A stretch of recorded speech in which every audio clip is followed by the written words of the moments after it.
ഉപരോധത്തിനെതിരെ നിലപാട് ശക്തമാക്കി ഖത്തർ. ഉപരോധം പിൻവലിക്കാതെ അനുരഞ്ജനത്തിനില്ലെന്ന് വിദേശകാര്യമന്ത്രി Sheikh Mohammed bin Abdulrahman Al Thani പറഞ്ഞു.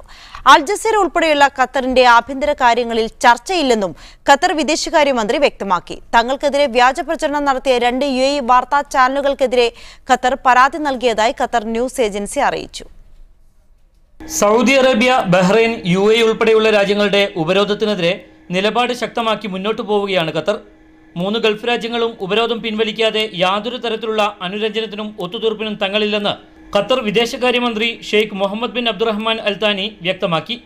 അൽ ജസീറ ഉൾപ്പെടെയുള്ള രാജ്യത്തിന്റെ ആഭ്യന്തര കാര്യങ്ങളിൽ ചർച്ചയില്ലെന്നും അദ്ദേഹം ദോഹയിൽ പ്രഖ്യാപിച്ചു. ഖത്തറിന്റെ ആഭ്യന്തര കാര്യങ്ങളിൽ ഇടപെടാൻ ആർക്കും അവകാശമില്ല. ഉപരോധം തുടരുകയാണെങ്കിൽ ഖത്തർ മറ്റു മാർഗങ്ങൾ ആശ്രയിക്കുമെന്ന സൂചനയും അദ്ദേഹം നൽകി. സൗദി അറേബ്യയുടെ മേഖലയിലെ എതിരാളി ഇറാൻ ഉൾപ്പെടെ മറ്റു രാജ്യങ്ങളുമായി സഹകരണം തുടരാനാണ് ഖത്തർ തീരുമാനിച്ചിരിക്കുന്നത്.